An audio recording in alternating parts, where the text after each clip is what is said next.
Construit vers 1270, le château Puy-Martin servit de frontière entre la France et l'Angleterre lorsque débuta la guerre de Cent Ans.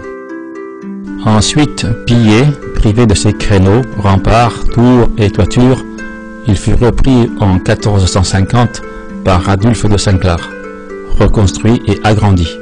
Il faudra ensuite attendre la fin des guerres, au XVIIe siècle, pour que la demeure retrouve paix et sérénité.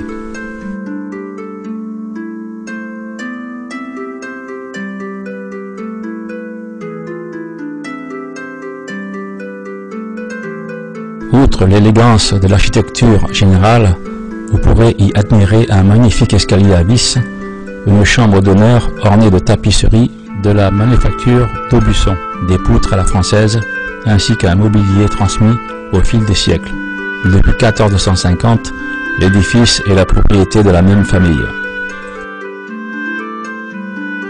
Une exceptionnelle chambre mythologique, classée par les monuments historiques, présente également des grisailles, peinture en noir et blanc sur blanc d'œuf, dont les scènes sont tirées de la mythologie grecque. Toutes ces œuvres, dans un état de conservation quasi parfaite, ont été réalisées entre 1650 et 1671. Château de Puy-Martin, conte de fées ou histoire de fantômes. Le souvenir le plus fort de ce château vient sans nul doute de la petite pièce située dans la tour nord. Au XVIe siècle, une terrible tragédie s'y est déroulée. Thérèse de Saint-Clar, surprise par son époux de retour de guerre dans les bras de son amant, fut emprisonnée durant 15 ans. L'amant avait été exécuté illico presto et, dit-on, pendu à la branche d'un arbre, de sorte que Thérèse puisse le voir. La pièce est étroite, la porte fut condamnée et Thérèse recevait sa pitance par une petite trappe percée dans le plafond, toujours visible.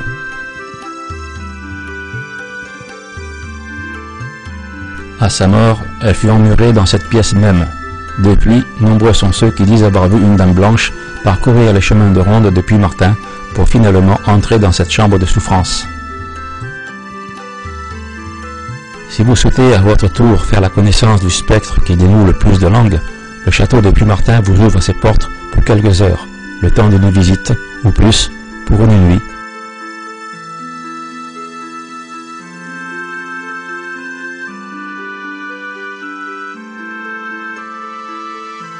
Lors de ce reportage qui a été diffusé sur une chaîne TNT, une chaîne très connue, on a vu que certaines séquences ne sont pas passées, n'ont pas été diffusées. Alors ce qui s'est passé, c'est que dans la première soirée, lorsque nous sommes intervenus, nous avons travaillé jusqu'à 1h40 du matin dans ce château pour faire donc un dialogue avec la fameuse Dame Blanche qui était jusqu'à présent un peu la publicité entre guillemets de ce château, mais sans que le comte propriétaire du château croit vraiment à la réalité de cette Dame Blanche. Donc pendant, disons, la première moitié de notre tournage ce soir-là, le comte ne croyait pas vraiment à la présence de la Dame Blanche. Puis au fur et à mesure de l'intervention de ainsi que du médium, la Dame Blanche est entrée en dialogue avec eux et on a pu enregistrer ses réponses sur magnétophone. Et on a très bien entendu, par exemple, à un moment précis où lorsque demande « mais qui êtes-vous » on entend Thérèse, la réponse sur le magnétophone. Et alors le comte qui était à ma droite, je me suis retourné vers lui, j'ai dit « mais monsieur le comte, qui est Thérèse ?» Et là, monsieur le comte a dit « mais Thérèse, c'est notre Dame Blanche, c'est madame de Saint-Clar. » Et là, j'ai vu que le comte commençait à s'étonner. Il est d'ailleurs allé chercher son appareil photo, il a essayé également de faire des photos. Donc l'atmosphère était bien différente de ce qui a été montré à la télévision.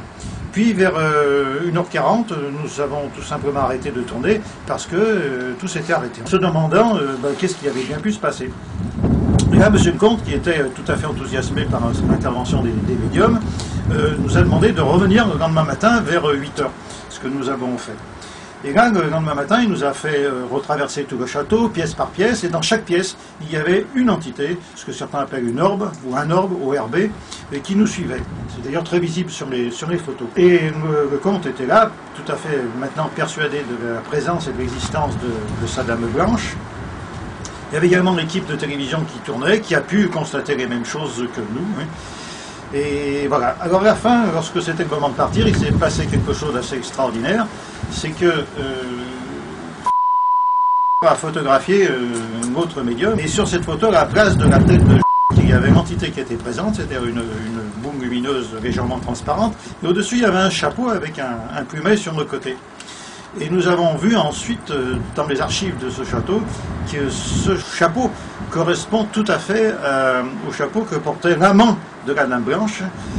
Donc on a fait un rapprochement, voilà, c'était le moment de partir. Est-ce que l'amant de la Dame Blanche a voulu simplement nous tirer un coup de chapeau, ou simplement nous saluer pour notre départ?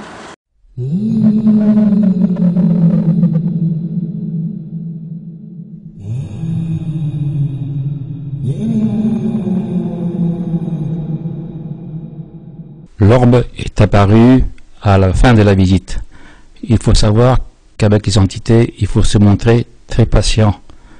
C'est bien souvent à la fin qu'elles se manifestent.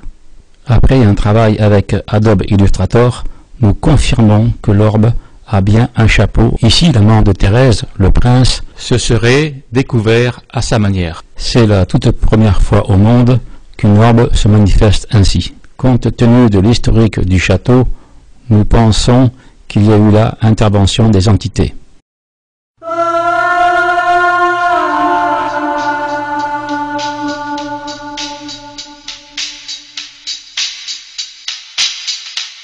Je peux l'attester puisque j'étais présent avec eux et que moi-même sur mes appareils d'enregistrement j'avais pratiquement la même chose que ce que eux captaient. Donc ça apporte un élément concret, disons un élément de preuve. Et alors avec tous les enregistrements qu'on a fait par rapport aux chaînes de télévision, enfin aux médias disons en place, on a quand même une interrogation. On se pose la question pourquoi tous ces enregistrements audio et ces enregistrements photographiques et vidéo n'ont pas été montrés en totalité. En fait, ce qui pourrait bouleverser, ce qui pourrait gêner, est tout simplement mis de côté. Martin, il y a cette fameuse Dame Blanche, mais cette Dame Blanche, moi personnellement, je ne l'ai jamais rencontrée. Mais mon père, lui, par contre, l'a vue à plusieurs reprises et il y croyait. Il l'avait rencontrée quand il était plus jeune, avec une jeune femme. C'était avec cette personne, il a voulu l'impressionner en lui racontant l'histoire de la Dame Blanche et tout d'un coup elle lui est apparue. Il a eu peur, il est parti et revenu quelques moments plus tard, il dit « j'ai vu la Dame Blanche ». Et elle lui a dit « moi je n'ai rien vu du tout ». Enfin mon père, lui, croyait vraiment à la Dame Blanche. Pour lui elle existait, il l'avait donc rencontrée à plusieurs reprises. Moi, je ne l'ai pas rencontrée vraiment, même pas du tout, mais la visite des médiums m'a troublé parce qu'ils m'ont fait écouter Thérèse, mon cœur, c'est tout mon cœur. Bon, c'est étrange, très étrange, ça m'a troublé un petit peu quand même. Ce qui m'a troublé aussi, c'est des autres qu'on a eu, qui l'a ressenti dans la pièce, en plein après-midi. Elle était littéralement en transe, et d'autre part, une hôte qui a passé 4 nuits dans le château et une chambre qui était juste en dessous de la chambre de la Dame Blanche. Et là, la quatrième, elle l'a rencontrée, enfin pour elle, elle l'a rencontré, elle l'a vue, ça lui a plus que troublé. Alors que son mari qui était à côté d'elle, qui dormait à côté d'elle, lui n'a rien ressenti. Mais elle l'a ressenti très fortement. Et d'ailleurs, on peut venir à Martin pour essayer de la rencontrer, il faut peut-être y croire, mais on ne la rencontre pas forcément en restant qu'une seule nuit. Il y a 2 chambres, mais surtout une chambre qui est juste en dessous. Les autres, c'est leur privilège, c'est justement de visiter la pièce de la Dame Blanche, la chambre de la Dame Blanche qui est en dessus de nuit, pour la ressentir, peut-être. Voilà.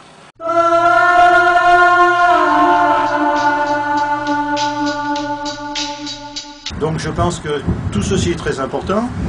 Est-ce que nous choquons les religions? Je pense que non. Non, puisque nous prouvons ce qu'elles disent. Toutes les religions nous disent après la mort il y a encore une vie. C'est tout simplement ce que nous sommes en train de prouver. Donc logiquement nous allons dans leur sens, nous ne devrions pas les porter. Et en phrase de fin, je crois que le plus simple, c'est une évidence pour nous, c'est que le paranormal d'aujourd'hui sera le normal de demain.